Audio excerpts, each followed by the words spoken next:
Subject is under investigation, so I do not know. uMatlala uqale wala ukuphendula imibuzo ethinta uGeneral Sinona ethi usaba ukuzigaxelisa ngoba lolu daba lusaphenywa. When did you meet General Sinona? Your answer to that question, are you saying just by answering that question, you will be implicating yourself in a criminal offense? Yes, I will advocate, so that's why I'm choosing the right to remain silent.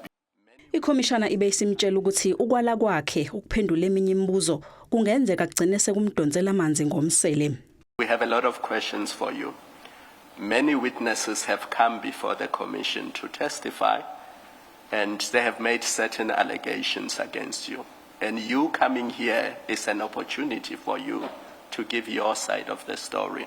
It's not open to you to refuse, and that's the end of the discussion. It does have consequences.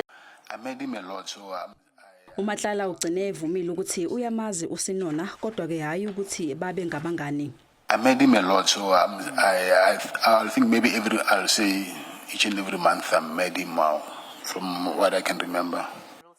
Uthi wake wakhulumisana naye mayelana nezigameko ezimbili zokugasela kwePKTT emzini wakhe. Did you discuss that police action that was taken against you? Did you discuss that with General Sinona?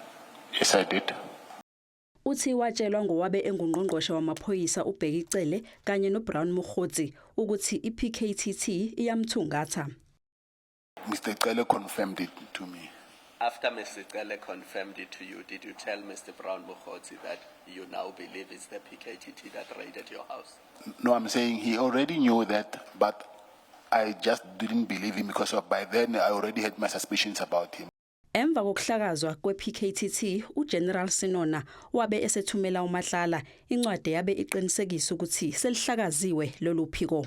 Why did you think General Sinona was sending this letter to you? Because by then he already know that the PKTT are the people who came to raid my house, so maybe he wanted to show me that that unit has been disbanded. Isicau siguqile.